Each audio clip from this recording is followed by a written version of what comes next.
Forget everything you know about drinking. Forget the neon-lit bars, the polished counters, the shiny bottles glowing under artificial lights. Forget the $5 margaritas, the whiskey shots slammed onto tables, the college parties littered with red plastic cups. Forget them all, because where we are going, none of it exists. There are no ice cubes, no fruit garnishes, no bartenders mixing cocktails with a smile. Tonight, we step back, far back, into a world where alcohol wasn't a game, wasn't a choice, and wasn't even about pleasure. It was survival. Welcome to medieval Europe, a world where the streets were rivers of mud, where smoke from countless fires blackened the sky, and where death was never far. Here, water was more dangerous than steel. Rivers carried waste, wells carried plague, and to drink from them was to gamble with your life. In this world, alcohol wasn't an escape. It was the only shield against death itself. Step now into the monastery. The silence of prayer fills the air, broken only by the bubbling of massive wooden vats.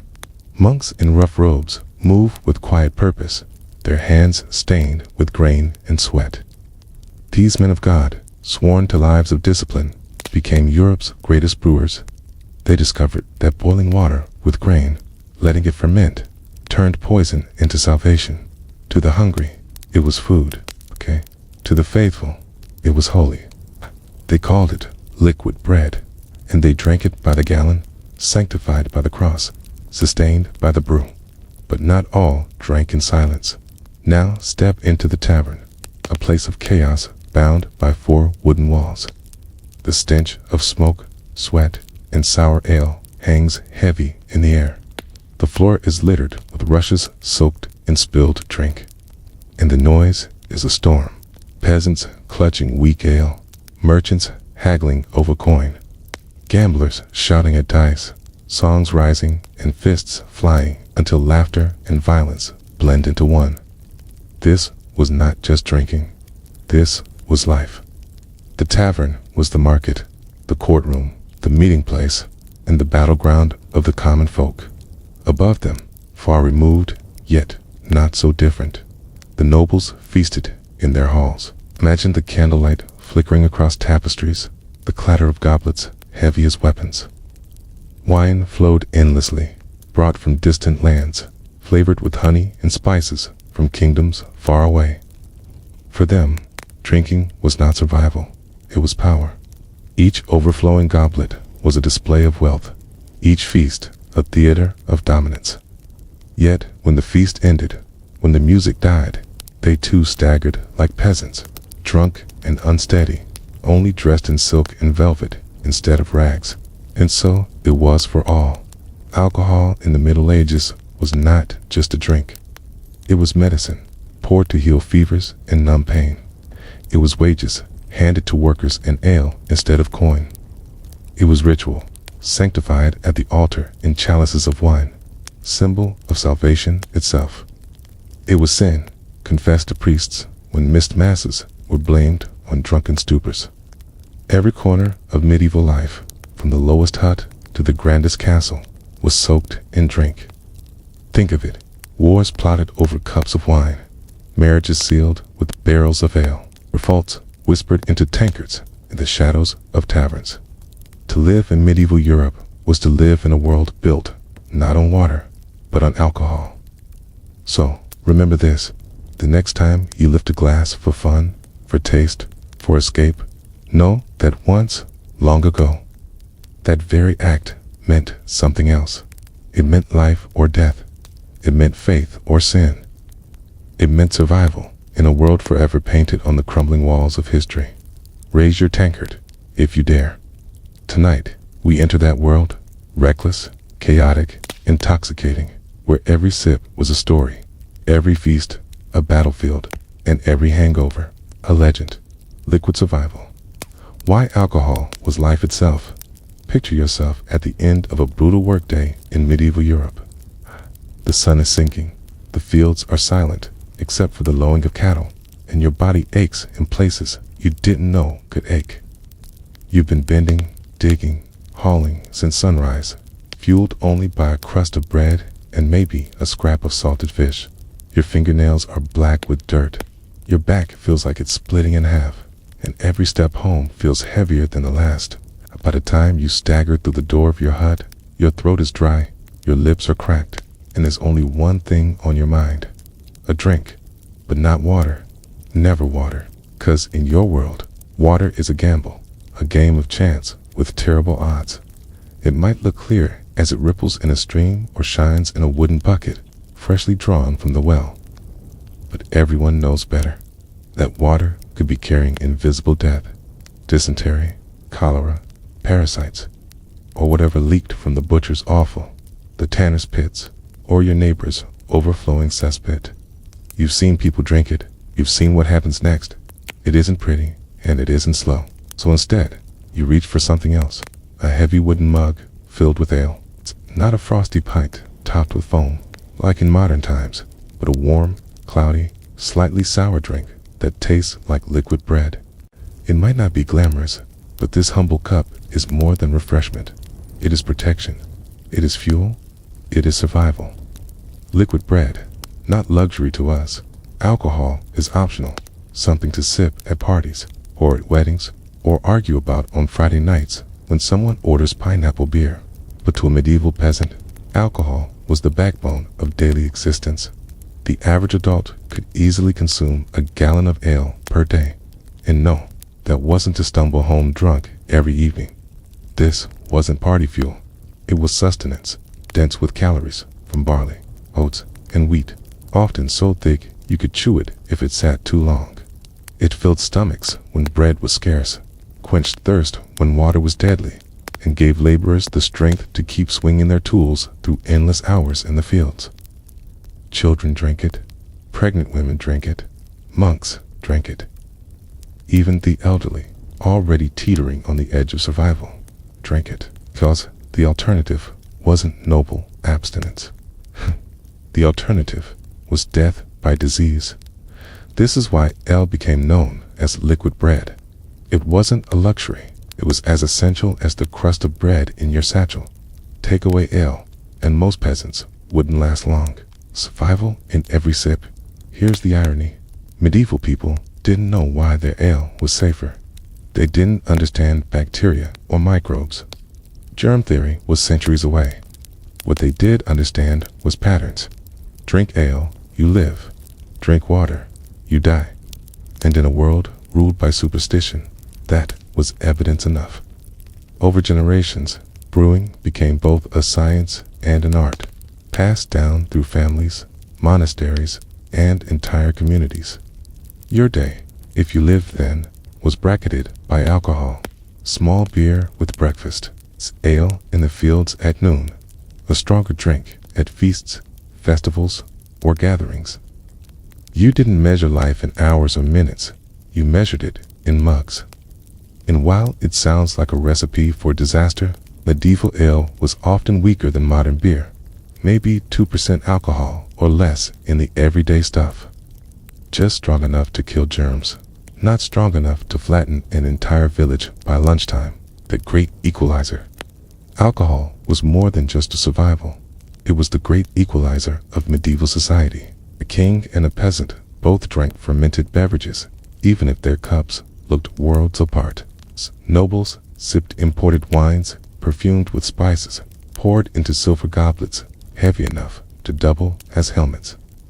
Peasants, meanwhile, gulped cloudy ale from rough mugs, sometimes so watery it barely counted as beer. But at the heart of it, the ritual was the same. Everyone, from serf to sovereign, relied on alcohol to bridge the gap between life and death. You could live without meat, you could live without fruit, you could even live without shoes, but without ale, a lie. That was unthinkable. More than just to drink alcohol, didn't just to sustain bodies, it seeped into every corner of medieval life. Religion. Monks brewed beer, not only to sell, but to drink during fasts, calling it liquid bread. Priests used wine in sacred rituals, blurring the line between intoxication and communion with God. Medicine. Doctors prescribed spiced wines and herbal ales as cures for everything from fevers to childbirth pains. Did they work? Not really, but patients believed they did, and sometimes belief was half the cure. Economy. Ale wasn't just a drink, it was wages. Slavers, servants, even soldiers were often paid in part with daily rations of drink. A pint wasn't just refreshment, it was part of your paycheck. Community taverns were the lifeblood of towns and villages. They weren't just places to drink. They were places to gossip, make deals, find work, plan revolts, arrange marriages, and more often than not, start brawls. A world built on alcohol, so when we say liquid survival, we mean it literally. Alcohol wasn't optional. It wasn't luxury. It was the foundation on which medieval life was built. Every monastery rose on the backs of brewing monks. Every feast dripped with the sweat of vintners and alewives. Every festival, every marriage, every treaty, every war council, fueled, one way or another, by alcohol. Without it, society would have collapsed. People would have been too sick, too hungry, too weak to carry on. And so, the medieval world raised its tankards, not only in celebration, but in defiance, against disease, against hunger, against death itself. 'Cause, in the end, alcohol wasn't just life. It was civilization in a cup. Medieval wall painting script, The Poisoned Stream. Introduction. The Illusion of Purity, Scene 1. A faded wall painting of a medieval village, with peasants standing by a clear river. The water sparkles under painted golden rays of the sun, but the pigments are cracked and dull, giving the illusion of beauty. As the villagers, in simple tunics, reach down with buckets, unaware of the hidden danger. Scene 2. On another panel of the wall. Children in woolen clothes are shown drinking eagerly from wooden cups, their faces full of trust. Yet above them, ghostly shapes of skulls and dark, swirling patterns are painted into the water, symbolizing death hidden beneath purity. A hidden killer. Scene 3. A darkened medieval manuscript page shows a river painted thick and brown, winding through a bustling stone town. Small, painted figures toss chamber pots into the water from wooden windows, their gestures frozen in stylized motion. Scene 4. A butcher in a stained apron stands by the water, dumping red paint representing blood and animal entrails. A tanner in rough leather works nearby, pouring dark green liquid into the current. The painted river grows darker as it flows. Scene 5. At the edge of the scene, peasants fill wooden buckets from the same water. Children play in the shallows, painted joyfully, while faint outlines of bones and decaying animals are hidden under the painted surface. Scene 6. Another mural-like panel shows a village well, ringed with rough stones. Above it, faint cracks painted into the earth show cesspools and graves seeping downward. A ghostly painted hand reaches up from the well bucket, symbolizing death in every draw. Drinking blind. Scene 7. A painted soldier in chainmail kneels beside a roadside stream, cupping water in his hands. In the next faded section, the same soldier lies on his back, clutching his stomach, with painted flies and skulls hovering above him. Scene 8. A family is shown gathered around their cottage hearth. The father points to a sick child lying on a straw bed, while the mother looks toward a bucket of water with suspicion. Painted fines of dark ink curl upward from the bucket like invisible poison. Scene 9. A medieval scholar in robes points to the sky, holding no microscope, but instead a scroll covered in strange symbols, representing how patterns, not science, guided their fears. Brewing as accidental. Public health. Scene 10. A faded wall painting of women in long dresses, stirring a great wooden vat over a fire. Steam rises in thick, white swirls, painted to look like holy smoke, driving away dark spirits hovering above. Scene 11. Monks in brown robes stand in a monastery courtyard, carefully pouring ale into clay jars. Painted halos of gold surround the vats, as if brewing itself is sanctified. Scene 12. The manuscript border is decorated with tiny painted grains of barley, hops, and honeycombs, symbols of life sprouting around the brewing vats. Even the children's scene 13, a wall painting of a medieval schoolhouse. Children in tunics sit on wooden benches with wax tablets in their laps. Each child holds a small wooden mug of weak ale. Their teacher, in a long robe, gestures with a stick, while the children sip casually, their faces calm. Scene 14. Painted women, known as alewives, stand at the door of a cottage, handing jugs of thin ale to small children. Their aprons are simple, but decorated with faint, painted barley stalks, showing their role in family survival. The Great Divide. Who drank what? Scene 15. A peasant family painted inside a dim, thatched hut, drinking from clay cups of weak ale. The father raises his mug, without cheer, not a toast, but survival. Scene 16. A bustling tavern wall scene. Townsfolk sit on rough wooden benches, sharing stronger ale and cider. Painted laughter, frozen in time. Key. Behind them, a painted tavern keeper pours from a barrel marked with ornate medieval designs. Scene 17. In contrast, a noble's banquet is painted in brighter pigments. Lords and ladies sit at a long table beneath banners, sipping red wine from silver goblets. Servants painted in miniature, bringing more bottles. Scene 18. In another section, monks lift frothing mugs of strong beer, painted with golden halos around their heads, calling it liquid bread. Scrolls and psalters sit open beside the mugs, linking drinking with prayer, water, religion, and ritual. Scene 19. A painted church interior shows a priest lifting a chalice of wine at the altar, the red pigment glowing against the faded wall. Above, Christ is painted turning water jars into wine, reinforcing the miracle. Scene 20. A roadside hospice scene shows weary pilgrims arriving with staffs in hand. A monk greets them, not with water, but with a wooden jug of monastery brewed ale. Painted symbols of the cross shined faintly above the jug. Laws, taxes, and taverns. Scene 21. A king in a gold crown is painted, holding a scroll with tax symbols, while barrels of ale are stacked behind him. Small painted coins tumble from peasants' hands into a chest beside the throne. Scene 22. A town guild of brewers is painted holding banners with barley stalks, standing in a line before their barrels. Above them, medieval law scrolls hang in decorative frames, symbolizing regulations. A culture shaped by fear. Scene 23. A wide mural shows peasants, nobles, monks, and tavern folk all drinking from different vessels, clay, wood, silver, glass, yet all in the same painted rhythm. Around them, ghostly rivers snake across the background, painted with skulls, reminding viewers of the water they avoided. Scene 24. Painted musicians play lutes in a tavern, their songs shown as flowing painted ribbons, decorated with ale mugs and wine goblets. Exceptions. Where water was trusted. Scene 25. A painted mountain spring trickles from bare rock.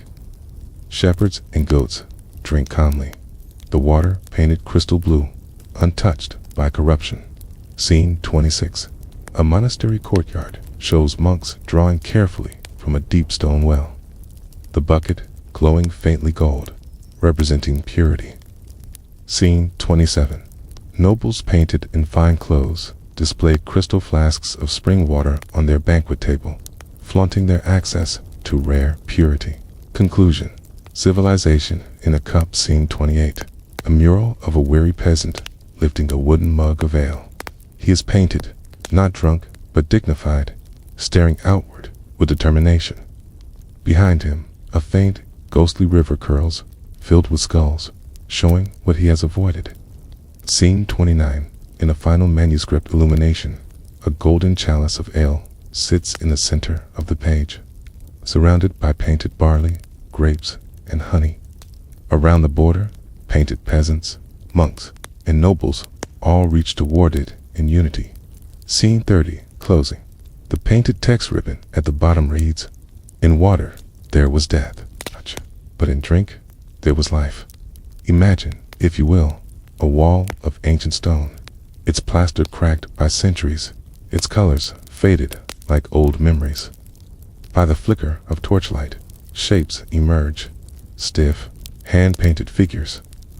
A hut leaning under its thatched roof, animals drawn in rough strokes, their eyes wide and expressionless. A pale strip of painted sunlight filters through crooked shutters. Golden yet dim, struggling against the smoke-stained walls. Upon a bed of straw lies a figure, a peasant, his limbs thin, his face hollow. Round him a cow shifts, a pig grunts, chickens scratch. The painter's hand has captured not comfort, but necessity. The morning of a medieval villager begins here, in straw and soot, with hunger painted into the very air. There is no feast waiting in this place. No roasted meat, no buttered bread, no honey dripping golden in the light. Instead, on a rough wooden table, a stale crust lies beside a bowl of broth, so thin the stone behind it almost shows through. His ribs stretch beneath his tunic, his hollow eyes glance at dawn, and in the corner of the mural, rats with painted teeth gnaw, as if to remind the viewer that hunger itself is always present. And yet, upon this wall, another object appears. A hand, painted broad and calloused, lifts a wooden cup. Inside is no jewel-bright wine, no sparkling water from mountain streams.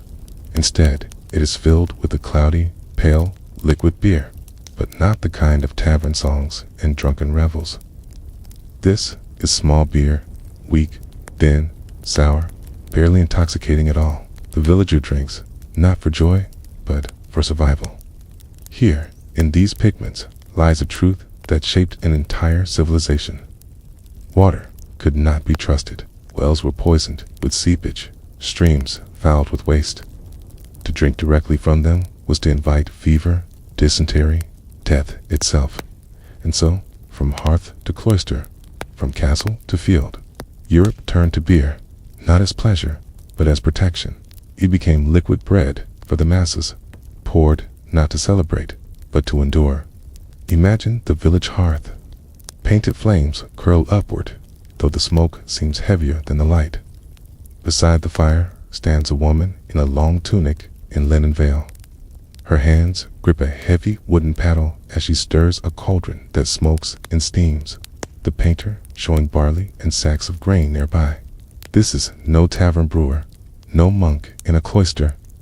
This is a housewife, for brewing was as ordinary and as essential as baking bread. In each household, the knowledge was passed from mother to daughter. How long to soak the grain, how to boil the mash, how to strain it through cloth, how to let it ferment just long enough to make water safe. The process was humble, but the result was transformative. From smoke and fire, from grain and time, water was reborn into something that would not kill but nourish. This was alchemy without gold, a miracle repeated in kitchens and huts across the land. Families who brewed lived.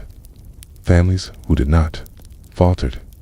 A home without beer was a home in crisis, and the painter has left us a scene of such despair. A family seated at a bare table, their faces long, their children crying, an empty jug in the center. Even in pigment, the absence is loud. What choice was there, children, to drink this cloudy ale? To our modern eyes, it seems scandalous. The idea of boys and girls sipping from mugs at school, their lips puckering at the sour tang. Yet, look closer at the painted classroom. Children hunched over wax tablets, scratching letters, their teacher watching with a stern hand raised. Beside each child, a mug. Water was poison. Milk was precious and spoiled too quickly. Juice was a fantasy. Small beer, weak and sour though it was, became childhood itself, a liquid that filled their bellies with bread in another form. And so, it was not only survival, but economy.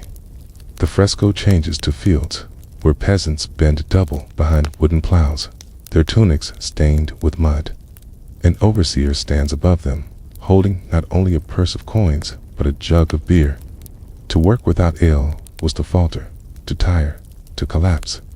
Payment came in both silver and in liquid. For what good were wages if the body failed in the field? Builders on cathedrals received it.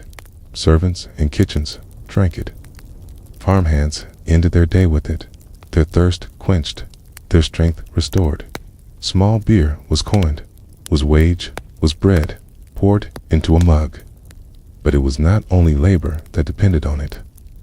Fellowship, too, was brewed in its cloudy depths. On the wall, a painted circle of villagers sit upon benches, mugs in hand, a great jug of beer at the center. A lute player strums, another raises a hand as if in blessing. The mural shows no feast, no luxury, no laughter painted in detail, only the act of sharing itself. For to drink alone was rare. To be excluded from the cup was shame. At weddings, funerals, festivals, christenings, the mug passed hand to hand. Small beer was not delight, but belonging. And even the soldiers marched with it, in stiff lines, painted men in chainmail trudge across cracked plaster, their banners snapping above them. Behind them come oxen pulling carts, and in those carts, barrels painted bold, their rings drawn thick, so the viewer does not miss them. Soldiers fell more often to poisoned water than to the sword. Commanders knew this. Armies that drank from rivers collapsed in sickness before they could raise a blade. But with barrels of beer, they marched, they fought, they endured. Small beer was weapon as much as nourishment, as vital as steel or bow. Yet nowhere was beer made with more care, more reverence than within the monastery. In cloisters of stone, monks in long robes bend over vast kettles, their painted hands stirring slowly. Arches frame the scene, Latin letters fading into dust at the edges. One monk pours cloudy ale into jugs for weary travelers at the gate, their heads bowed in gratitude. Another lifts a mug himself, for during fasts. This beer was not indulgence, but bread, liquid bread. They called it, sustaining body when food was forbidden. In this way, brewing was charity, piety, survival, and service. A cup of ale became holy work, and yet, for all its power, the taste was never joy. The painter shows a villager lifting his cup, lips pursed in distaste, sourness radiating in painted lines from his face. The beer could be thick like broth, or thin as water, sometimes tolerable, often foul, never the same twice. But always, it kept fever at bay. It kept thirst from gnawing the body.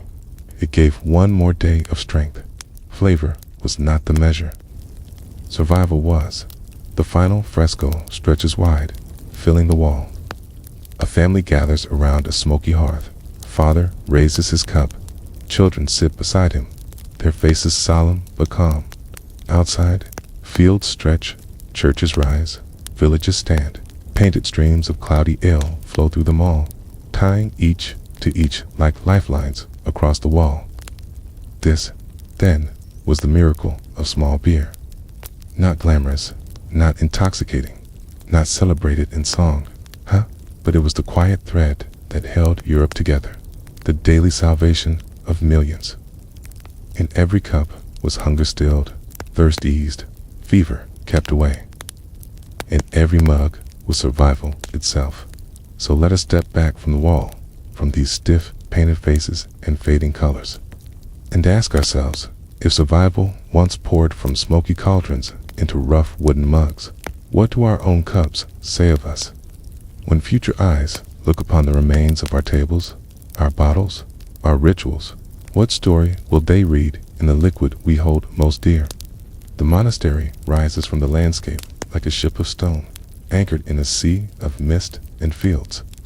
Its walls are thick, its towers solemn, its bells heavy with the weight of centuries. At dawn, when the world is still gray with dew, the first toll of the bell rolls across the valley like a voice from heaven, waking peasants in their huts, shepherds in the pastures, and monks within their cloisters. Inside the abbey, shadows flicker against cold stone as candles are lit one by one, their flames trembling in the draft of high-arched corridors. The air smells of wax, of smoke, of damp limestone that is drunk in the breath of 1,000 prayers. Sandaled feet shuffle over flagstones polished by generations, the whisper of leather and linen breaking the silence of dawn. In the chapel, the brothers gather. They chant psalms in voices that rise and fall like waves, echoing beneath vaulted ceilings, painted with faded frescoes of saints and angels. But when the prayers fade and the last note dies against the stone, the life of the monastery does not end. It only shifts beyond the cloister walks, where ivy climbs the walls and sparrows dart in and out of broken slates, lies another chamber of devotion, the brewery. It is less ornate than the chapel, less celebrated than the library, but no less vital. Here, the holy work is not illumination of manuscripts or preservation of relics. Here, the sacred task is to transform grain and water into life itself. The monks do not see brewing as indulgence. They see it as necessity, as duty. For them, the beer that foams in their wooden mugs is not a drink to cloud the mind, but a drink to nourish the body. During times of fasting, when meat and even bread are forbidden, they lift their cups without guilt. Beer is not food, they say, and yet it feeds. Each sip is heavy with calories, thick with the strength of barley and wheat. Kaiwai, they call it liquid bread, and when their stomachs growl with hunger in the long weeks of Lent, this drink sustains them. Picture them sitting in the refectory, heads bowed, the silence of mealtime broken only by the scrape of cups and the sigh of contentment. As the warmth of the brew spreads through their bodies, it is not celebration. It is survival cloaked in devotion, but the monks do not keep this sustenance for themselves. The monastery is never sealed off from the world beyond its gates. Travelers arrive daily, dust clinging to their cloaks, their lips cracked from the road, their feet blistered from days of walking. Pilgrims knock, carrying staffs carved with crude symbols of the cross, their eyes shining with the hope of holy relics. Beggars hover at the margins, too ashamed to enter, too hungry to leave. And to all of them, the monks offer not only bread, but beer. A cup of small beer pressed into the hand of a traveler is charity made liquid, a kindness that quenches thirst, strengthens the body, and protects against the lurking danger of foul water. To drink here is to taste mercy, poured not from chalices of gold, but from rough wooden mugs passed across humble tables. The reputation of monastic beer begins to spread, whispered from pilgrim to pilgrim, carried from town to town. Some abbeys become famous, not for the bones of saints preserved in their reliquaries, but for the quality of the ale in their barrels. In certain regions, the beer brewed by monks is so prized that villagers travel miles to purchase it. Farmers bring grain not only to mill for flour, but to sell for brewing. In time, the monastery brewery becomes the beating heart of local life, as essential to the community as the bells that toll at sunrise. It is within these monasteries, too, that a quiet revolution begins.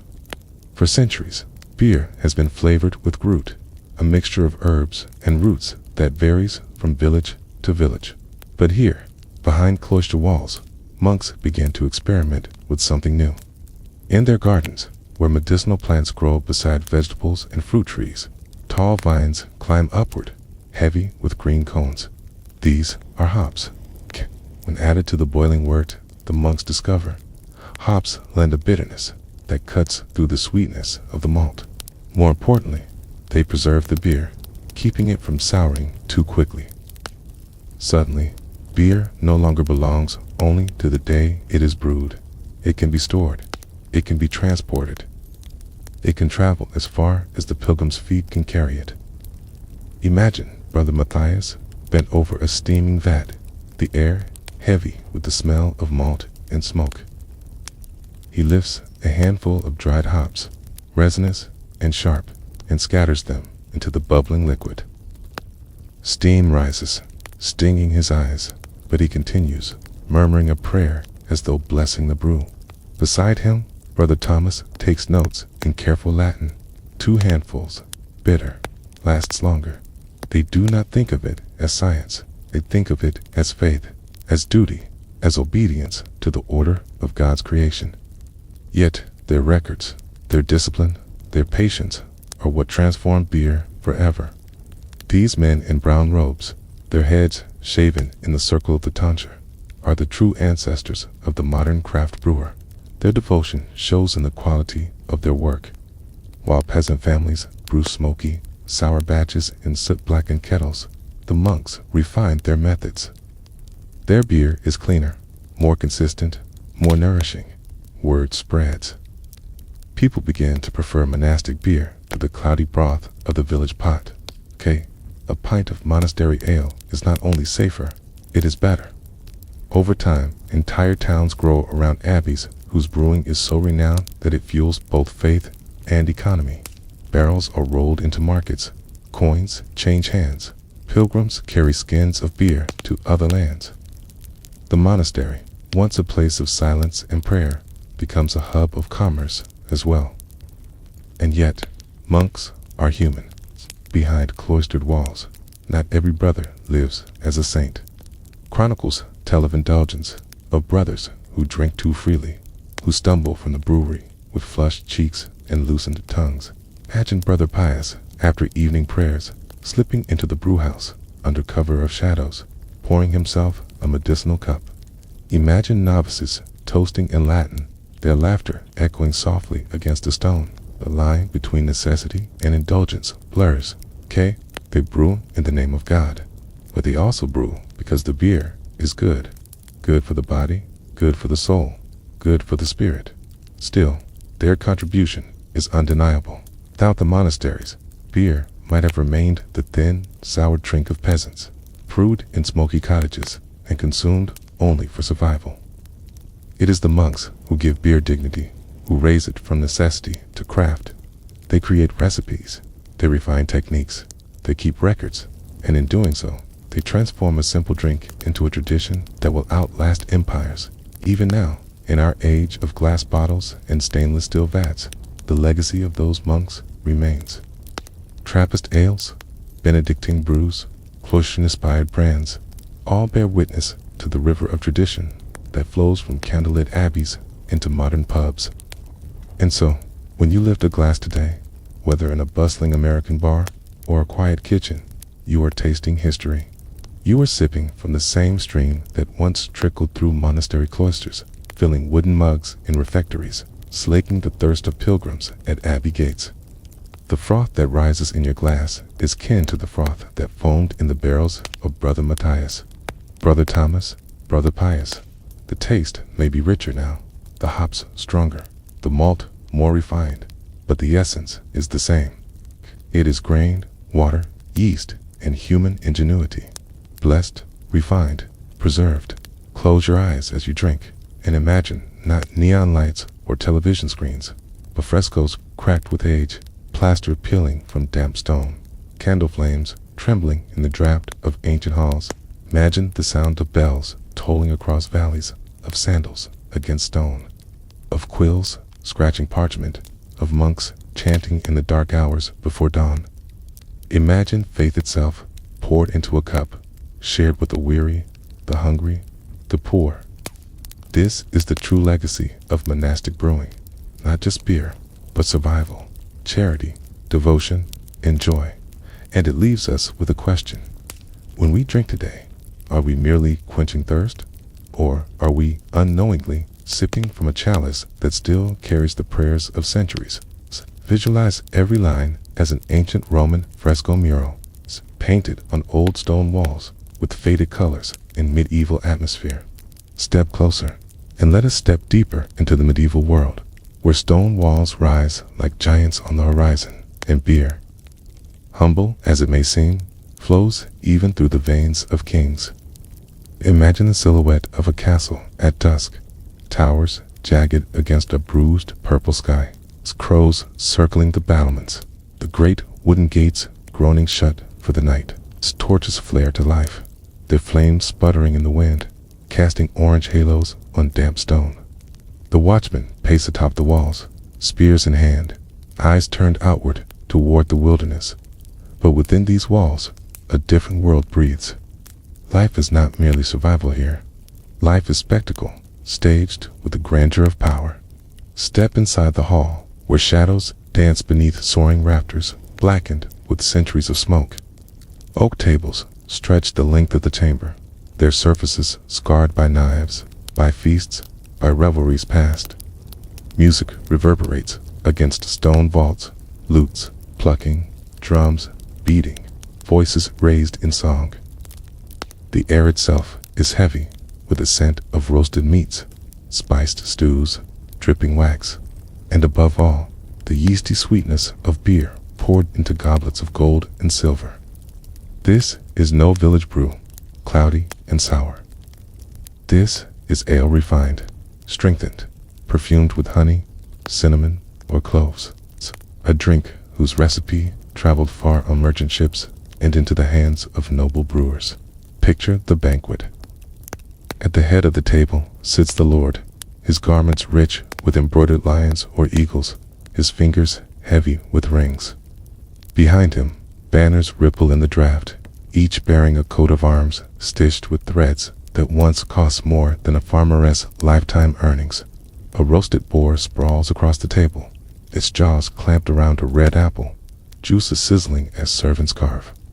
Platters of bread, butter, and bright fruits gleam in the firelight. Goblets clink in rhythm with laughter. Minstrels pluck their harps. Again, jesters tumble through the crowd with bells chiming on their caps. And through it all, beer flows, amber, foaming, abundant, carried in pitchers, chased with silver, poured into cups that glitter like treasure. To sip from such a goblet was not merely to drink, it was to declare one's place in the great theater of power. Each mouthful of spiced golden ale was proof that the Lord's table was a river of plenty, while the peasant's was a trickling stream. Even the act of raising the cup was performance. The Lord lifting his goblet first, pausing, holding it high for all to see before drinking deep. This was a silent sermon of hierarchy, that all nourishment, all festivity, flowed through him, down through his kin, and finally to those who served. To drink last, to drink watered dregs, was as much lesson as punishment. And yet, beneath all the velvet and gilded edges, the truth remained unchanged. Beer here was not mere indulgence. Even within these proud walls, water was treacherous. Wells seeped with filth, cisterns bred fever, and rivers ran dark with waste. Just as in the hovel or the tavern, so too in the castle nursery, beer was necessity. Picture a child swaddled in silk, hair brushed with fragrant oils, yet drinking from a wooden cup the same cloudy brew that a barefoot farm boy sipped in the mud miles away. Nurses poured small beer for heirs who would inherit armies, their tiny lips puckering at the sour tang. Beer was the one taste that united the whole of Christendom, flowing as freely in the veins of princes as in the stomachs of peasants. But not all beer was equal. In the village, a housewife stirred her cauldron with a wooden paddle, boiling barley into cloudy safety. In the monastery, however, brewing was elevated into art. Imagine cloisters of stone, silent but for the soft chant of psalms. In one corner, a great copper kettle steams, tended by monks whose hands are stained not only with ink, but with malt. Brewing here was both labor and prayer, a daily offering that turned grain and water into liquid bread. Within their walls, monks perfected methods, cleaned their vessels with meticulous care, added herbs to steady the brew. They recorded not just sermons, but recipes, not just gospels, but brewing logs, scratched in Latin onto parchment, now yellowed with time. Pilgrims, weary from the road, found more than spiritual comfort at the monastery gate. They were handed mugs of ale, safe, nourishing, restorative. The church that thundered against drunkenness also became the greatest brewer in Europe. This was not hypocrisy, but necessity. The soul might be saved by prayer, but the body was saved by beer. For monks, beer was charity, sustenance, survival. During long fasts, it even became substitute food, drunk in place of bread and meat, sustaining them as they chanted through the hours. And beyond monastery walls, the towns of medieval Europe thrummed with brewing as commerce. Streets crowded with merchants, saw carts laden with kegs rattling over cobblestones. Guilds of brewers rose to protect their craft, laying down rules as strict as any law of kings. They punished those who cheated, those who watered their beer, those who sold rot and poison. Beer became identity, a badge of pride for towns like Bruges, Cologne, or Munich. To drink a city's beer was to taste its character, to proclaim its wealth. Taverns multiplied along trade roads, offering a bed of straw and a mug of frothing ale to sailors, pilgrims, merchants alike. In those smoky rooms, deals were struck, songs were sung, and friendships forged, all sealed with the clink of mugs. Still, beer was never only trade or pleasure. It was woven into the rituals of life itself. A christening ended with mugs raised to the infant's health. A funeral cortege paused at the churchyard gates to share ale with mourners. At weddings, the first keg was tapped like a blessing, beer flowing as witness to union. Even at the gallows, a condemned man was often granted one final cup, a last mercy in a world where ale was both comfort and absolution. Consider, too, the battlefield. Men in mail marched not only with swords, but with casks strapped to wagons. Armies that drank from rivers, sickened, and died before battle. But those provisioned with beer could march farther, fight longer, survive where water betrayed them. A soldier's ration of beer was as crucial as his bread. Victory, at times, foamed as much in mugs as it glinted in steel. And through all these chambers, the smoky tavern, the vaulted hall, the monastery cloister, the muddy battlefield, runs the same rhythm. Mugs lifted, froth spilling, the chorus of lips on wood and metal. Whether jewel-encrusted goblets or rough clay mugs, the action was the same, the need the same, the taste not so different. In this single act, Europe found its common tongue. So imagine the journey. Step from the raucous laughter of a village tavern, where rough hands slam mugs on sticky boards, into the solemn grandeur of a castle feast, where jeweled cups glitter under candlelight.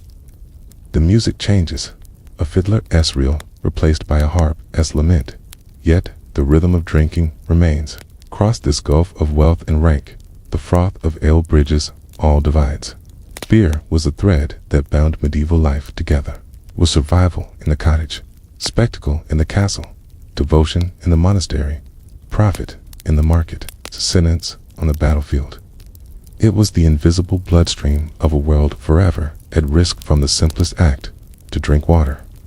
And so, as the torchlight flickers against frescoed walls, as painted figures of peasants and lords alike raise their cups from cracked plaster, we are left with the question: if beer was the heartbeat of an age, what flows in ours? What do our glasses say of us, our rituals, our fears, our desires? Centuries from now, when ruins are uncovered and vessels of our own age are found, what story will they tell of the liquid that carried us through? Then let the tale darken, for beer, though humble, was never free from shadows. What sustained life could also unsettle it, and what bound communities together could just as easily tear them apart.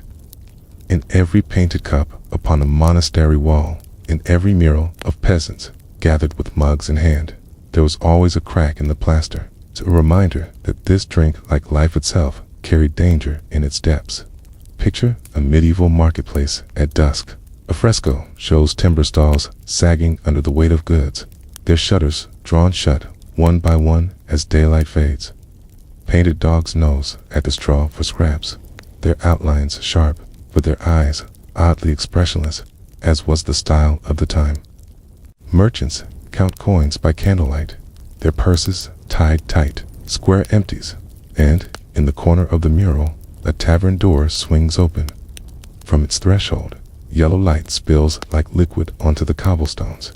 Inside, the wall painting grows dense, shadows packed into a smoky room, torches flaring, mugs raised high. The tavern is alive. It is fellowship, laughter, warmth against the cold. But the wall cracks, and so too does the peace. For beer, even weak small beer, has a way of loosening tongues, untying the cords of restraint knotted tight through daylight labor. A spill of drink is brushed carelessly across the painted table. One figure, drawn with stiff medieval posture, jabs a finger. Another shoves. Painted lines of fist, swing, knives, gleam, and crimson rivulets are sketched onto straw beneath their feet. Blood and beer mix in the mural's lower edge. In one corner, a sheriff appears, broad tunic, heavy cudgel, raised, dragging blurred figures by the chain into the square outside. The tavern that promised refuge has turned pitfall, and yet, by dawn, another scene unfurls on the wall. The same tavern, fresh mugs, the same faces returned, as though nothing had happened. For this was the rhythm of life: thirst, quarrel, forgiveness, and thirst again. The cycle unbroken, the kettle forever boiling. The church, ever the painted presence in these frescoes, thundered from its pulpits against such scenes. Picture a priest beneath an arched canopy, finger lifted heavenward, his mouth drawn wide, as if shouting eternal warning. Around him, inked scribes copy sermons into thick codices, the words sharp as nails. Drunkenness is the devil's tool, the alehouse his workshop. Stumble home with slurred tongue was not merely folly, but mortal danger. Yet, even the most zealous monk knew what the wall paintings confessed in silence. Ale was unavoidable. Better to preach moderation than to dream of abstinence. Better to bless the brewing than to curse the thirst.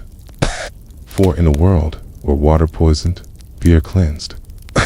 And so the tavern remained, caught between refuge and ruin, hearth and pitfall. The church scolded, but the people returned, for without ale, life grew short. But beer was not only spirit and temptation, it was law. Imagine a faded proclamation painted above a city gate, the decree of the Lord, his hand raised, scrolled unfurled. The text is decorative, framed with vines of barley and hops, but its words are sharp. This much shall be the price of beer, strong and no stronger. These hours and no longer.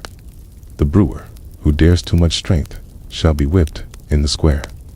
The one who cheats with water shall stand in the stocks, jeered by the whole village for defiling their thirst. In this way, beer was not just a drink. It was economy. It was order. It was governance poured into a cup. Still, law could not always contain need. On some murals, riots spill from the plaster. Grain harvests fail. The beer thins. The people grow restless. In winter's grip, when hunger tightens belts and the last mug runs dry, the crowd storms the painted brewhouse. Pitchforks raised, torches flaring, their faces frozen in angular fury, like soldiers clash with townsfolk, steel against wood, all because a barrel ran empty. And here the fresco cracks again, revealing beer's true weight. It was no luxury, no choice. It was survival. To deny it was to deny life. So too in the armies of Europe. Beneath painted banners, soldiers march in columns, armor gleaming in stiff medieval outline. But look closer. The oxen behind them pull not only carts of grain and swords, but barrels ringed in bold lines. Beer was as crucial as steel. Thirsty army was a broken army. Commanders feared parched lips as much as enemy arrows. Without beer, men deserted, sickened, died before their blades even left their sheaths. And in sieges, when food dwindled and hope thinned, beer was often the first lifeline to vanish. Once the barrels were dry, soldiers gnawed rats, scraped moss, and still withered into dust. Beer was war's unspoken weapon. Yet the murals do not end with fighting. They shift to softer tones, to funerals where bells toll in gray arches, painted villagers, their robes blackened, filed toward a coffin outlined in stiff perspective. Prayers rise in painted scrolls above their heads. And then, after earth covers the grave, the mourners gather again in a hall. Mugs of ale stand waiting. Tears fall into the cups. Sorrows blur into shared stories. Once again, beer binds the living, even as they remember the dead. The fresco reminds us, ale was the thread from cradle to grave. Christening cup, a wedding toast, a funeral draft. Beer stitched itself into every passage of life. But let no one imagine it sweet. The taste was harsh, gritty, often sour. A cloudy drink with sediment thick enough to chew, poured from barrels that smelled of damp straw. And yet, perhaps, this is what made it holy, for life itself in those days was no honeyed feast. It was smoke, mud, hunger, sweat. It was bitter and clouded, like small beer. To sip, it was to sip survival itself. Unpleasant, yes, but necessary. To live at all was enough. And so the story of small beer is not simply about drink, okay? It is about what it meant to be human in a world that cracked like plaster under frost, okay? To be born into huts of wattle and daub, to wake to the stench of smoke and dung, to labor till hands split, to bury children before their hair had turned gray. And yet, through all of this, to find in one mug of cloudy ale the strength to rise again. Beer was not joy, but endurance, not celebration, but survival, not choice, but fate itself. And here, the fresco's final panel opens, a painted figure, rough tunic, hollow eyes, lips pressed to a wooden cup. In the background, fields stretch, a castle looms, a church spire pierces the sky. All are bound by faint, painted streams of ale that flow between them like veins. The beer was the bloodstream of medieval life. Its froth was their breath, its bitterness, their memory, its cloudiness, their truth. And so, the next time a glass is raised in comfort, in a world of clean water and full shelves, remember the peasants crouched in smoky huts, the monks chanting in cloisters, the nobles glittering in halls, the soldiers trudging through mud. Remember the millions who lived and died with that cloudy brew as their daily companion, their shield against thirst, their thread of survival. In their cups lay not just a drink, but the very story of life itself. Then the centuries begin to turn, and with them, the very flavor of life itself begins to shift. For hundreds of years, peasants had risen each dawn to the same cloudy mug of small beer, children raised on it, laborers fueled by it, festivals bound by its presence, seemed eternal, as though the taste of weak, sour ale would flow forever through the veins of Christendom. Okay, but history, like the brewing kettle, never ceases to boil, and soon the bubbles of change began to rise. By the late Middle Ages, whispers of transformation traveled along the widening trade routes. Ships sailed back from distant horizons, carrying not just silks and spices, but strange new substances, dark leaves, bitter beans, powders that promised both stimulation and delight. Coffee from Arabia, cacao from the jungles of the New World, tea from distant China. Cacao, these were not merely drinks, but sparks of a new era, each cup a revolution in porcelain disguise. Picture the docks of Venice or Lisbon in the 15th century. The air heavy with salt and tar, sailors shouting, mules braying as they dragged barrels across the cobblestones. Among the exotic cargo, small sacks are unloaded, bitter, aromatic, mysterious. At first, they pass only into the hands of nobles and merchants, curiosities sipped from delicate cups in gilded halls. Yet, behind these novelties, an empire of taste is stirring, one that will slowly, inexorably challenge the rule of beer. Still, in the smoky huts of villages, life remained unchanged.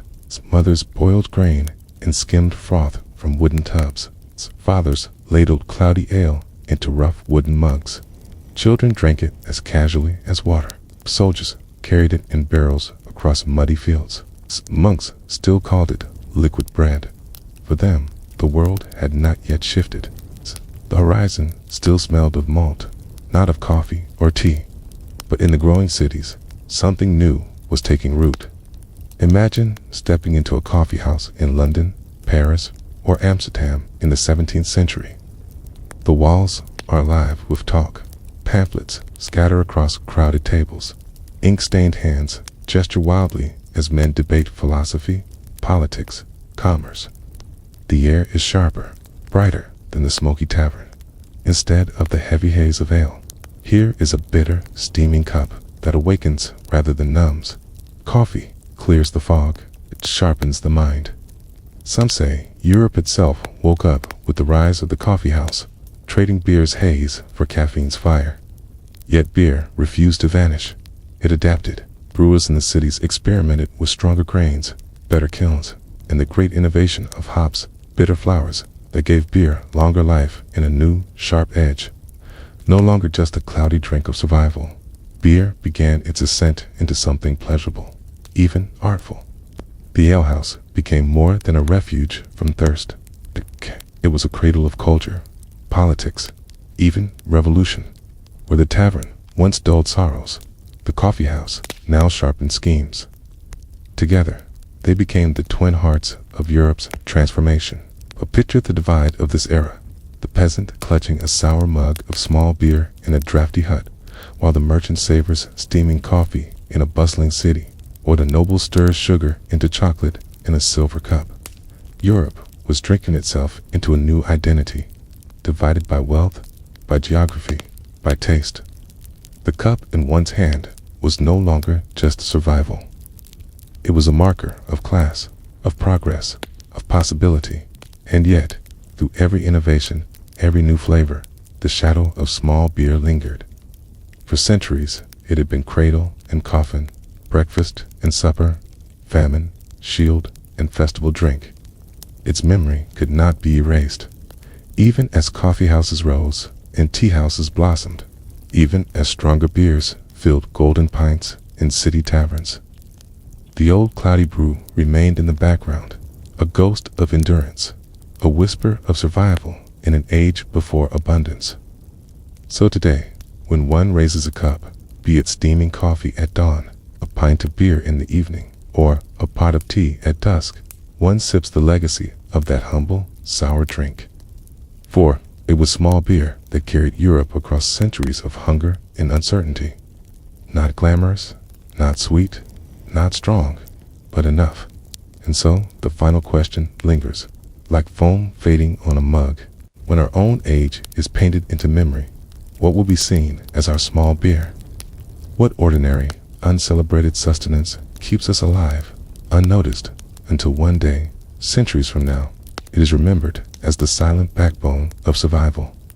Then, the story moves forward, not as a leap, but as a long, slow turning of the wheel of time, like a caravan rolling from the dust of the Middle Ages into the glittering light of the Renaissance. The wheel creaks, its spokes groaning, carrying with it the weight of centuries. For hundreds of years, small beer had been the drink of survival, cloudy, sour, humble, yet essential. It was the murky heartbeat of Europe's villages, a taste so common it seemed eternal, woven into the cradle and the grave. But by the 15th and 16th centuries, the old order itself began to crack. The ground beneath Europe shifted like tectonic plates, and with those tremors came new ideas, new powers, new tastes. And so, even in the cups of peasants and kings, change began to pour. Imagine Florence at dawn. The air is crisp, painted with the faint smell of wood smoke and river water. Bells toll from the cathedral towers, their iron tongues sending echoes that weave through marble courtyards and winding, narrow streets. Merchants open their shutters, revealing bolts of cloth dyed in rich crimson and lapis. Scholars sit hunched at desks, candle stubs burning low, eyes tracing the rediscovered words of Plato and Cicero. Painters grind pigments against stone, their fingers stained with blue and gold dust, preparing to breathe divine light onto plaster. It is an age that calls itself reborn, an age of rediscovery, an age where man imagines himself reaching upward like a vine toward the sun. And yet, in this world of marble brilliance and gilded frescoes, the old mug of cloudy small beer looks suddenly, stubbornly medieval, a relic of smoke and straw lingering in a city of stone and glass. At first, small beer holds its ground. In the countryside, far from the marble courtyards of Florence, little has changed. Farmers still rise before the rooster's cry, cupping their hands around wooden bowls of weak ale before trudging to the fields.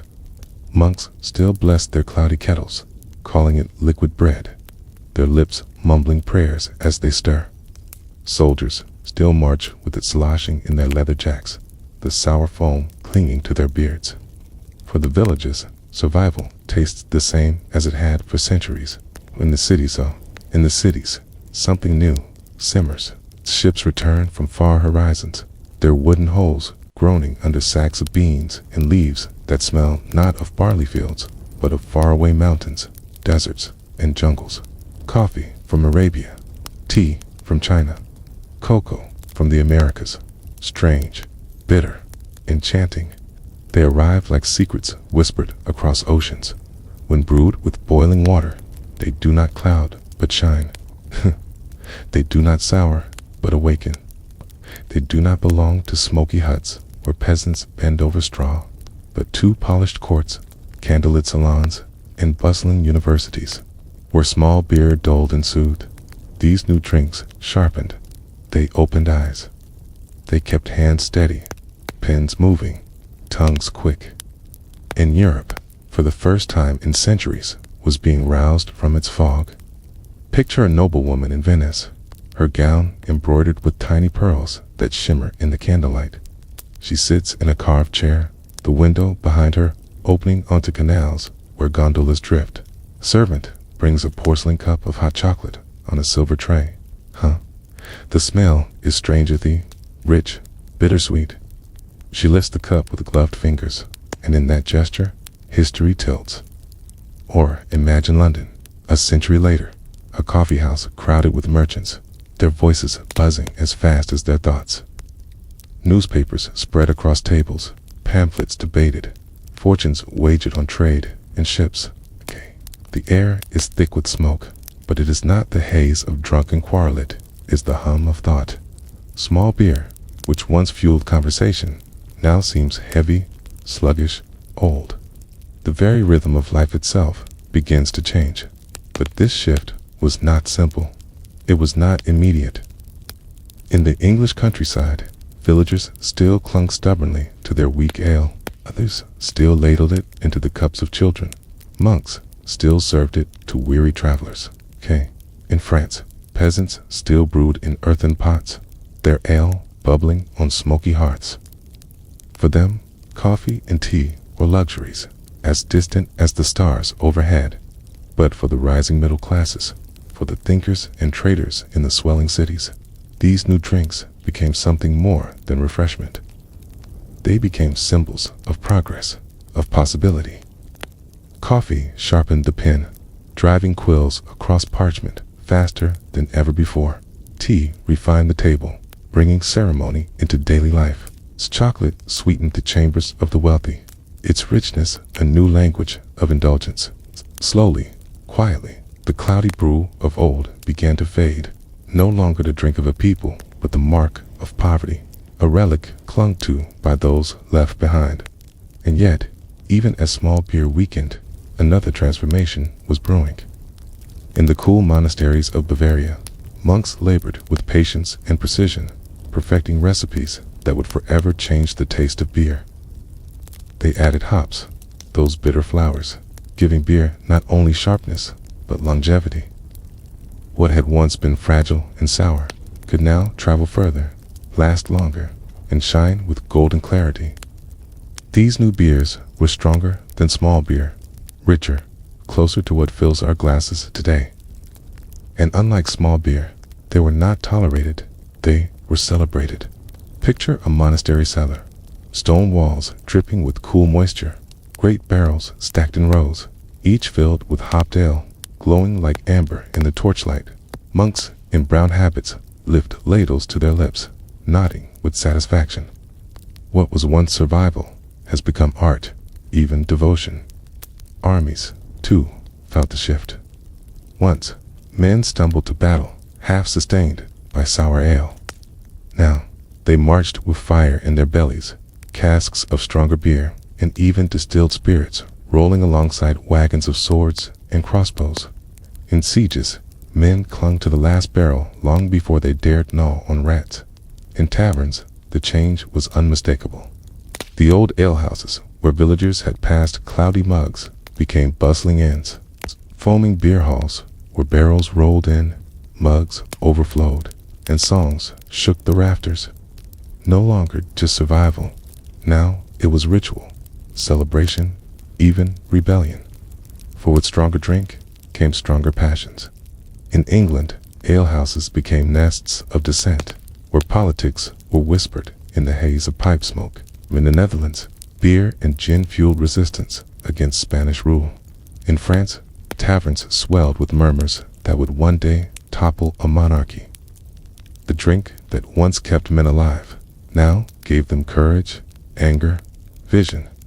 Small beer had fed the body, but these stronger drinks stirred the soul. Still, the church remained in the story. Within cloisters, monks continued to brew, their recipes growing more refined, their ales more exquisite. They spoke of beer not only as nourishment, but as joy, a divine gift crafted with care. Pilgrims no longer came only for a sip of sour charity, but for the taste of monastic mastery. Even holiness itself had changed flavor. By the 17th century, the transformation was undeniable. Small beer lingered only in the poorest corners of Europe, in the smoky huts of villages untouched by trade. In households where hunger still ruled, in the hands of peasants who could afford nothing else. Pies, but in the swelling cities, in the glittering courts, in the growing empires, it had faded into memory. A new world of drink had dawned. Coffee houses brimmed with chatter and pamphlets that would fuel revolutions. Tea ceremonies shaped habits from London to Istanbul. Key, chocolate, melted into the hearts of aristocrats, and beer itself grew stronger, clearer, prouder, an emblem not just of survival, but of identity. And so the humble mug of cloudy, sour ale that had once sustained millions began to vanish. Not with a bang, not with a violent banishment, but with a quiet fading, like smoke thinning from a dying fire, like a fresco crumbling slowly from a damp monastery wall. It left behind no monuments, no palaces, no grand inscriptions. What it left was memory, the memory of survival. Even in its decline, small beer carried a lesson. It had shown for centuries that endurance often hides in the humblest forms, that survival is not always noble or beautiful, but cloudy, bitter, and necessary. It whispered that history itself is not built only on kings and battles, on marble towers or painted domes, but on the daily act of filling a cup, of finding some way in the weight to endure another day. And so the question lingers, echoing across centuries like the faint clink of mugs in a forgotten tavern. What drinks sustain us now? Unnoticed, uncelebrated, that future generations will look back upon as the very lifeblood of our age. Darkness lifts, and the world steps into a new age. The medieval hazed the smoke of peat fires, the dim glow of tallow candles, the stench of mud. Streets gives way to a landscape trembling with change. It is the 18th century, an era when Europe itself seems to heave awake, stretching its limbs after 1,000 years of survival. The huts of straw and mud still crouch in the countryside, fragile shelters against hunger and cold. But beyond the fields, in the rising cities, a new sound pulses, the roar of commerce, the beat of invention, the restless hum of empire. The slow rhythm of the plow is joined and soon drowned by the pounding of presses, the creak of ships laden with cargo, the first throbbing engines of industry. And as life's rhythm changes, so too does the cup. The drink of centuries, the weak, cloudy ale of survival, finds itself shrinking into a shadow, lingering only where the march of progress has yet to tread. Small beer, once the cloudy heartbeat of Europe's survival, is now mocked as a relic, a poor man's swill. Key. In villages, children still sip it from wooden bowls, but in towns, it has no place. The rising classes, the merchants, clerks, and thinkers lift their cups not to the sour fog of the medieval brew, to drinks born of trade, empire, and ambition. Imagine London in the early 1700s. The streets are narrow, crowded, alive with the cries of vendors. Carts rattle over cobblestones, slick with horse dung. A cold fog seeps from the Thames, curling through alleys where chimney smoke already hangs heavy.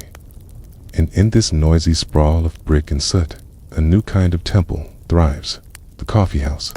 Step inside, and the air shifts. Gone is the smell of stables and fishmongers here. The air bites with roasted beans. Quills scratch paper, voices clash and tumble in debate, pamphlets rustle, contracts are signed. These houses are called penny universities, for the cost of a single cup buys entry to a world of ideas. Here, small beer is nowhere to be found.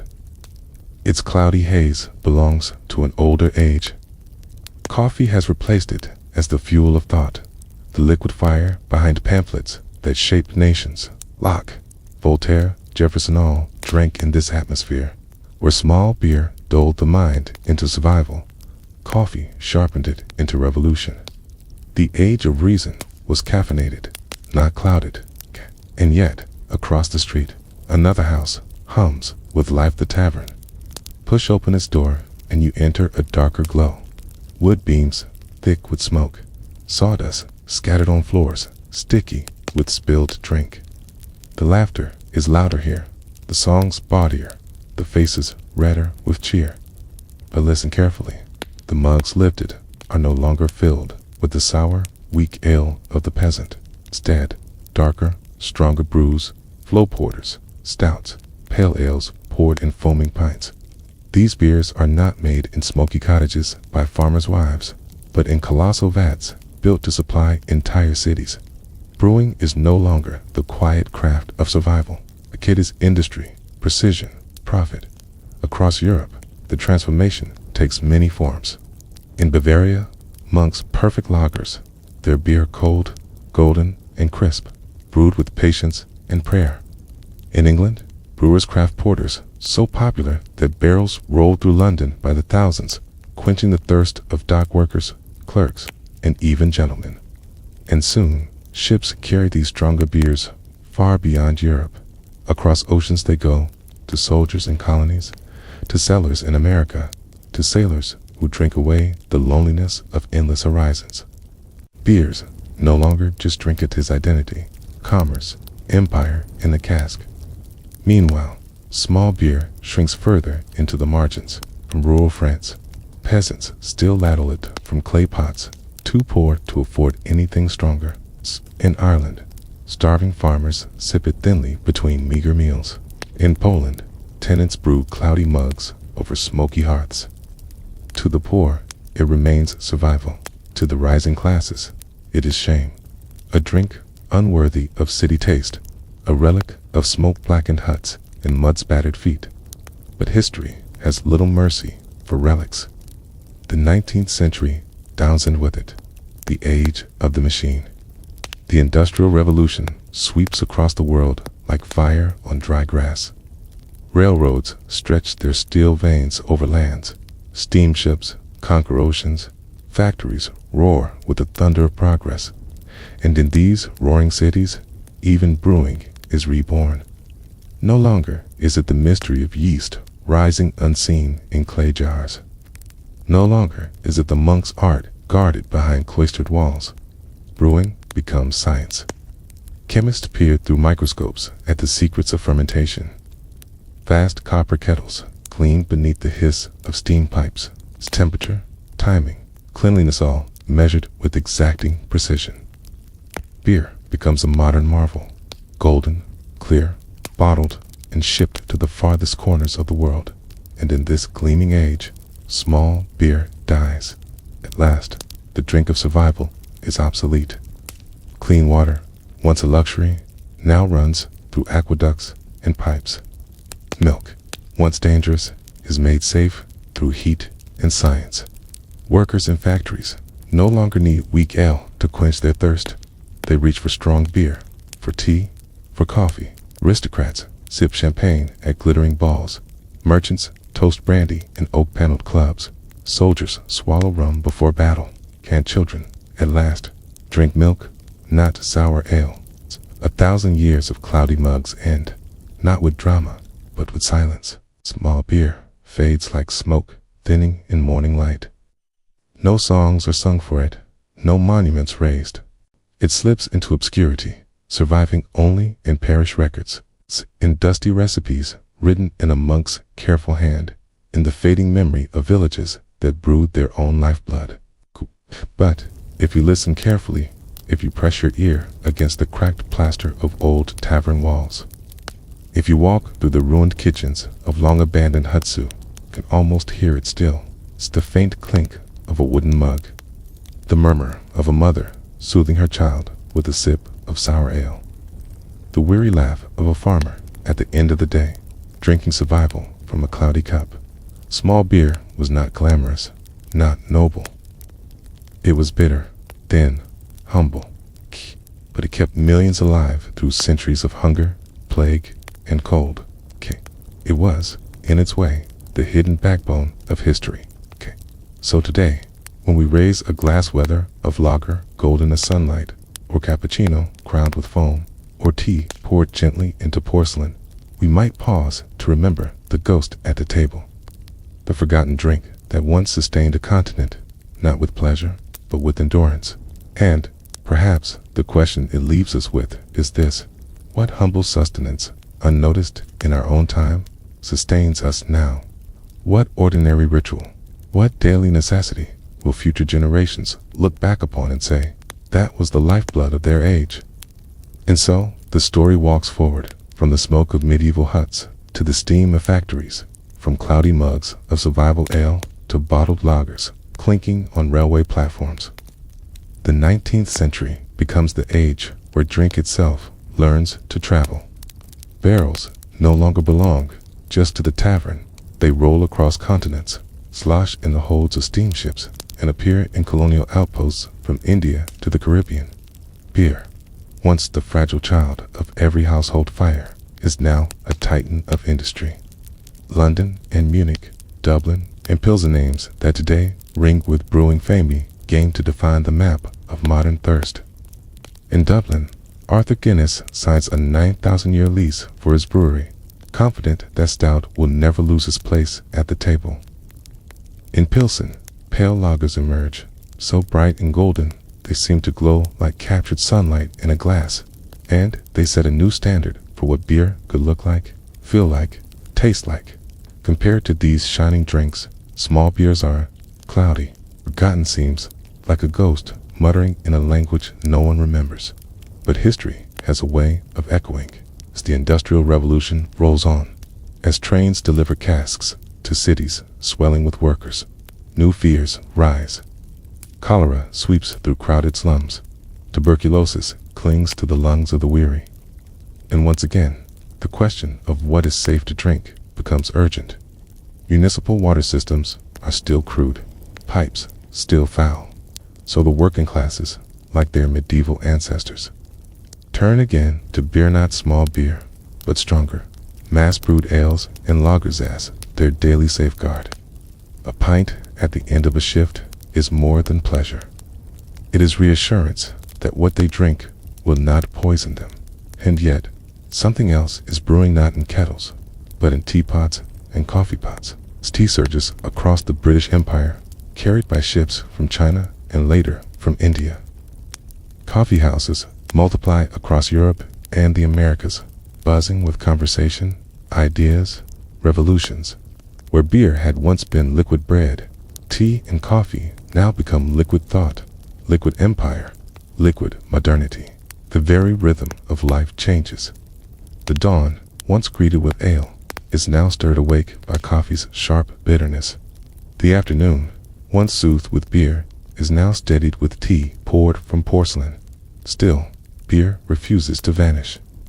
It adapts, reshapes itself.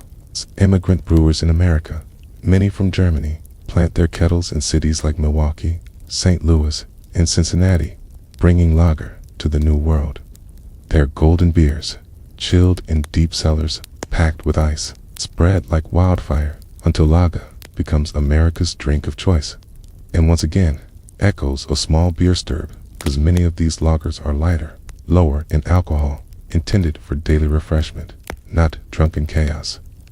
Workers can drink them on lunch breaks, farmers at midday, without stumbling home in shame. By the 20th century, the world is soaked in drink. Guinness in Dublin, Heineken in Amsterdam, Budweiser in America, sake in Japan, rum in the Caribbean.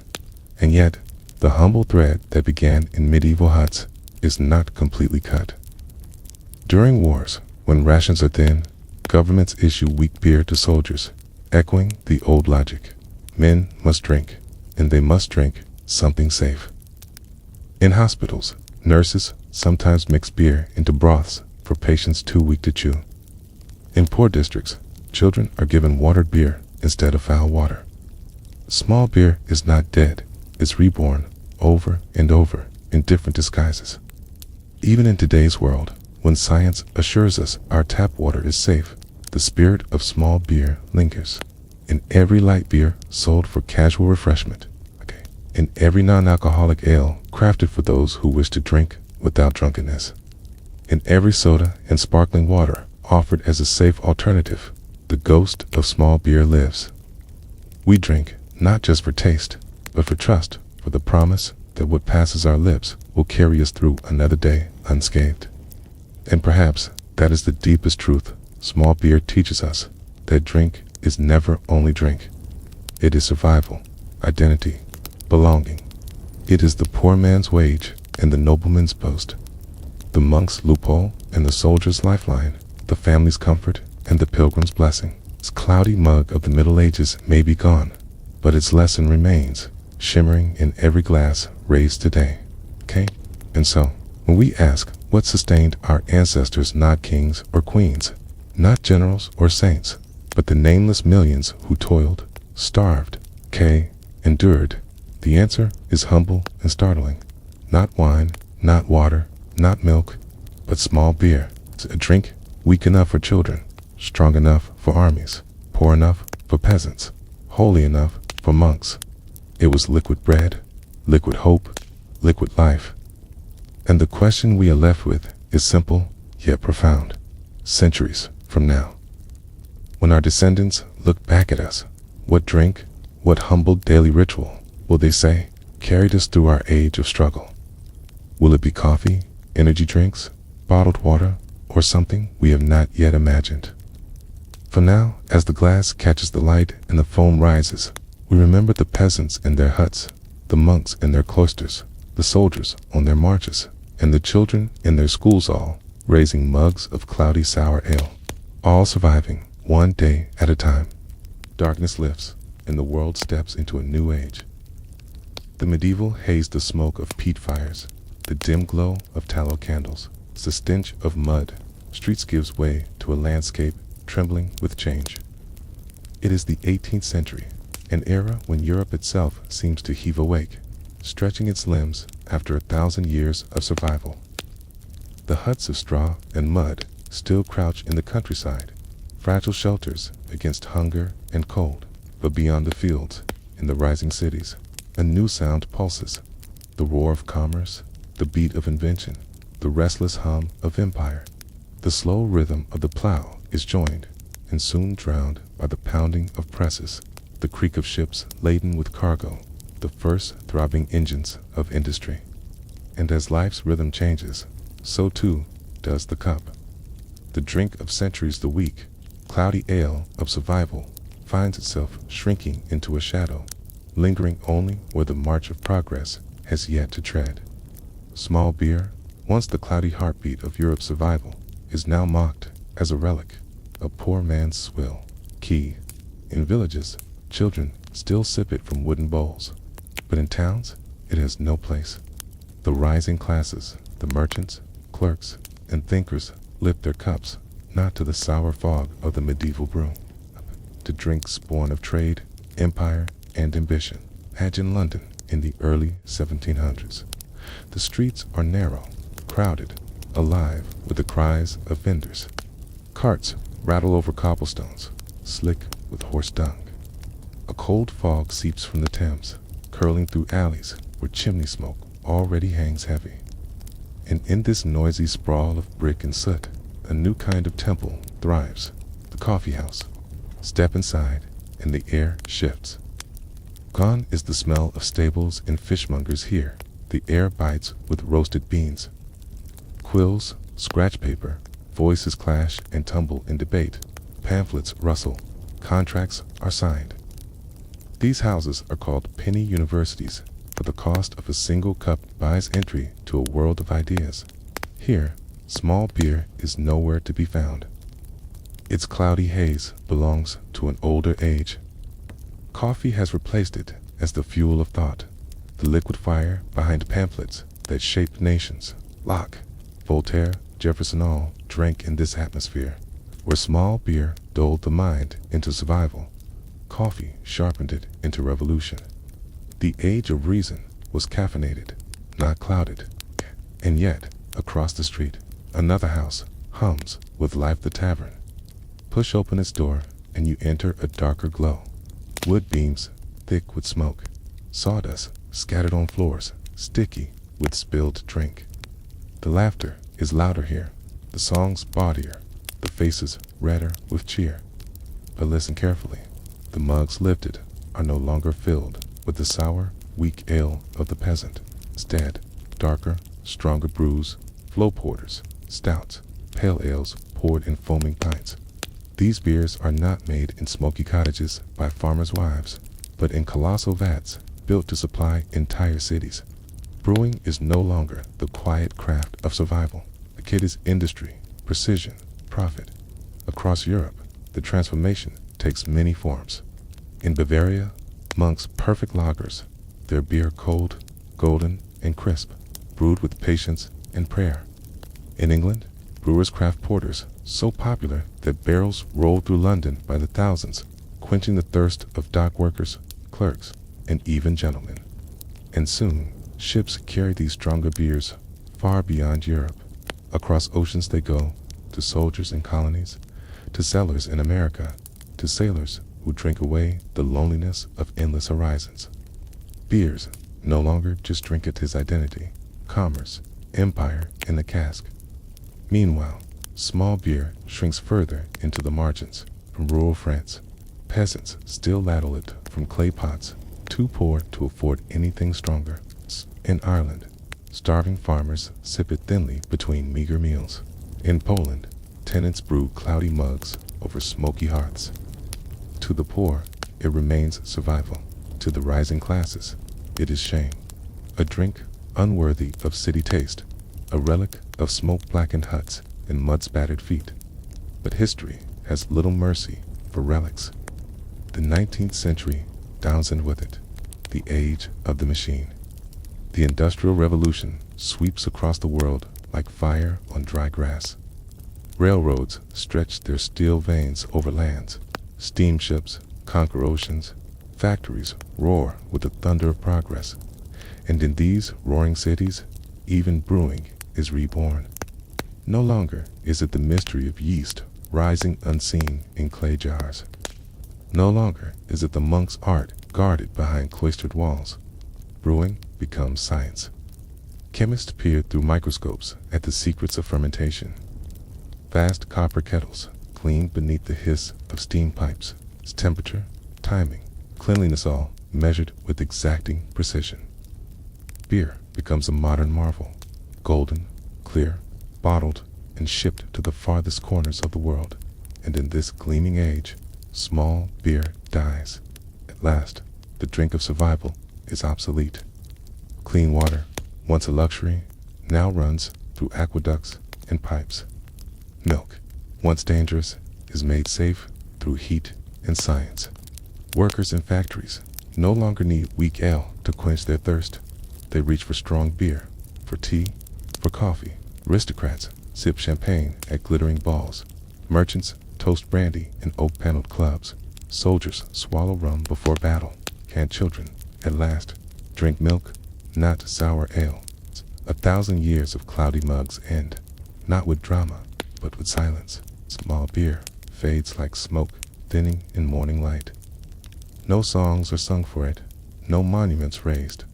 It slips into obscurity, surviving only in parish records, in dusty recipes written in a monk's careful hand, in the fading memory of villages that brewed their own lifeblood. But if you listen carefully, if you press your ear against the cracked plaster of old tavern walls, if you walk through the ruined kitchens of long-abandoned hutsu, you can almost hear it still. It's the faint clink of a wooden mug, the murmur of a mother soothing her child with a sip of sour ale, the weary laugh of a farmer at the end of the day, drinking survival from a cloudy cup. Small beer was not glamorous, not noble. It was bitter, thin, humble, but it kept millions alive through centuries of hunger, plague, and cold. It was, in its way, the hidden backbone of history. So today, when we raise a glass whether of lager golden in the sunlight, or cappuccino crowned with foam, or tea poured gently into porcelain, we might pause to remember the ghost at the table, the forgotten drink that once sustained a continent, not with pleasure, but with endurance. And, perhaps, the question it leaves us with is this: what humble sustenance, unnoticed in our own time, sustains us now? What ordinary ritual, what daily necessity will future generations look back upon and say, that was the lifeblood of their age? And so, the story walks forward, from the smoke of medieval huts to the steam of factories, from cloudy mugs of survival ale to bottled lagers clinking on railway platforms. The 19th century becomes the age where drink itself learns to travel. Barrels no longer belong just to the tavern. They roll across continents, slosh in the holds of steamships, and appear in colonial outposts from India to the Caribbean. Beer, once the fragile child of every household fire, is now a titan of industry. London and Munich, Dublin and Pilsen, names that today ring with brewing fame, gained to define the map of modern thirst. In Dublin, Arthur Guinness signs a 9,000-year lease for his brewery, confident that stout will never lose its place at the table. In Pilsen, pale lagers emerge, so bright and golden they seem to glow like captured sunlight in a glass, and they set a new standard for what beer could look like, feel like, taste like. Compared to these shining drinks, small beers are cloudy, forgotten, seems like a ghost muttering in a language no one remembers. But history has a way of echoing as the Industrial Revolution rolls on, as trains deliver casks to cities swelling with workers. New fears rise. Cholera sweeps through crowded slums. Tuberculosis clings to the lungs of the weary. And once again, the question of what is safe to drink becomes urgent. Municipal water systems are still crude, pipes still foul. So the working classes, like their medieval ancestors, turn again to beer, not small beer, but stronger, mass-brewed ales and lagers as their daily safeguard. A pint at the end of a shift is more than pleasure. It is reassurance that what they drink will not poison them. And yet, something else is brewing, not in kettles, but in teapots and coffee pots. Tea surges across the British Empire, carried by ships from China and later from India. Coffee houses multiply across Europe and the Americas, buzzing with conversation, ideas, revolutions. Where beer had once been liquid bread, tea and coffee now become liquid thought, liquid empire, liquid modernity. The very rhythm of life changes. The dawn, once greeted with ale, is now stirred awake by coffee's sharp bitterness. The afternoon, once soothed with beer, is now steadied with tea poured from porcelain. Still, beer refuses to vanish. It adapts, reshapes itself. Immigrant brewers in America, many from Germany, plant their kettles in cities like Milwaukee, St. Louis, and Cincinnati, bringing lager to the New World. Their golden beers, chilled in deep cellars, packed with ice, spread like wildfire until lager becomes America's drink of choice. And once again, echoes of small beer stirred, because many of these lagers are lighter, lower in alcohol, intended for daily refreshment, not drunken chaos. Workers can drink them on lunch breaks, farmers at midday, without stumbling home in shame. By the 20th century, the world is soaked in drink. Guinness in Dublin, Heineken in Amsterdam, Budweiser in America, sake in Japan, rum in the Caribbean. And yet, the humble thread that began in medieval huts is not completely cut. During wars, when rations are thin, governments issue weak beer to soldiers, echoing the old logic. Men must drink, and they must drink something safe. In hospitals, nurses sometimes mix beer into broths for patients too weak to chew. In poor districts, children are given watered beer instead of foul water. Small beer is not dead, it's reborn over and over in different disguises. Even in today's world, when science assures us our tap water is safe, the spirit of small beer lingers.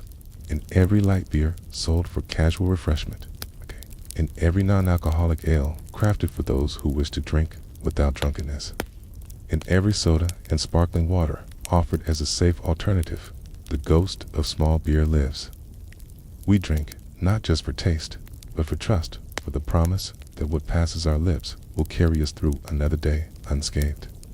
And perhaps that is the deepest truth small beer teaches us, that drink is never only drink. It is survival, identity, belonging. It is the poor man's wage and the nobleman's boast, the monk's loophole and the soldier's lifeline, the family's comfort and the pilgrim's blessing. Its cloudy mug of the Middle Ages may be gone, but its lesson remains, shimmering in every glass raised today.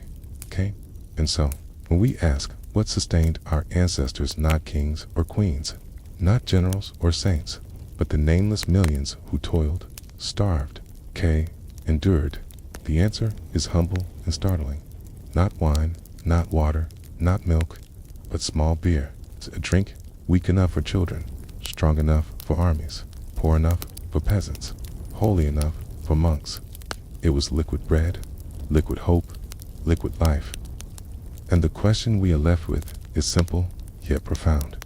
Centuries from now, when our descendants look back at us, what drink, what humble daily ritual will they say carried us through our age of struggle? Will it be coffee, energy drinks, bottled water, or something we have not yet imagined? For now, as the glass catches the light and the foam rises, we remember the peasants in their huts, the monks in their cloisters, the soldiers on their marches, and the children in their schools, all raising mugs of cloudy sour ale, all surviving one day at a time.